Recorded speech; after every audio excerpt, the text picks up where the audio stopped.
It was June 1859. A lone carriage struggled across northern Italy. The gentleman inside, the Geneva merchant Henry Dunantin, was on important business.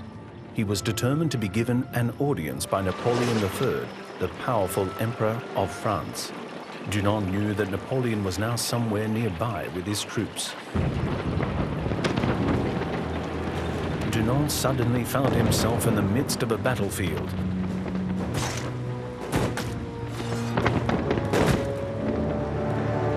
Dunantin was horrified. Outside the normally quiet village of Solferinon, the French and Austrian armies were fighting a terrible battle. By evening, thousands lay dead, dying and wounded. But the medical troops simply could not cope, and the weary and bloodied soldiers on both sides had enough to do just saving themselves and finding their way back to their lines.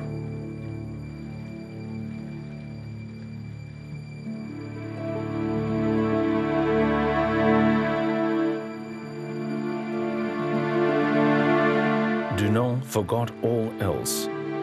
Help was crucially needed. Resolutely, he set up a makeshift hospital in a church in the village, where the dying and wounded could receive attention and care in peace and quiet. He was joined by the villagers, the women, the elderly, who tried to help as best they could. They treated the French and Austrians alike, even taking care to record and send their last goodbyes to loved ones. Day and night they worked tirelessly, nursing the victims. Dunantin finally returned to Switzerland, but he could not forget. His book, A Memory of Solferino, was published in 1862. Dunantin proposed the establishment in every country of a neutral, independent body of helpers who could provide protection and care for the wounded in case of war, regardless of side. The idea was revolutionary and it found willing ears. Shortly afterwards, Dunantin and 4 other men formed the International Committee of the Red Cross, the ICRC. In 1864, an international diplomatic conference in Geneva was called.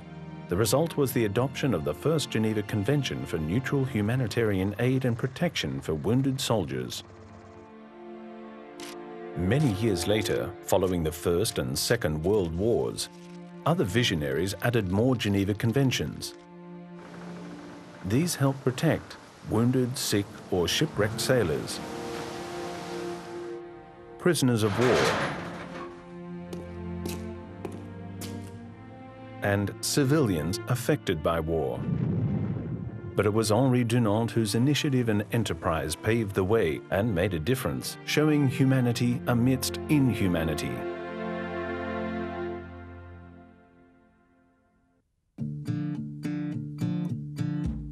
There are now nearly 200 states signatory to the Geneva Conventions, a core part of international humanitarian law, or IHL. It is still the ICRC that guards the conventions, gains backing for IHL, and strives to protect the lives and dignity of victims of armed conflict without discrimination. Not only wounded and sick soldiers, but also prisoners of war and other detainees who are visited repeatedly and for whom the ICRC engages in ongoing dialogue. The ICRC tries to persuade authorities to guarantee and uphold respect for their safety and dignity. Not only civilians directly affected by armed conflict, but also men, women, and children deprived of basic necessities as a result of war. Necessities such as water, food, healthcare, shelter, and clothing. The ICRC, with the help of national societies, also arranges contact between separated family members wherever able and tries to reunite them.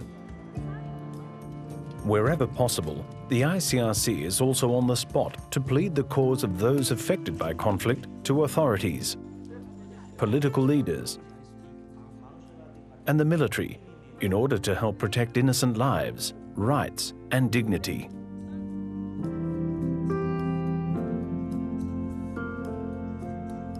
There are now more than 180 national Red Cross and Red Crescent societies around the world. They go into action when armed conflict arises in their region. But they also run many other essential activities in peacetime to help the most vulnerable. Red Cross and Red Crescent national societies are active in 4 main areas: disaster response, disaster preparedness, healthcare and first aid in the community,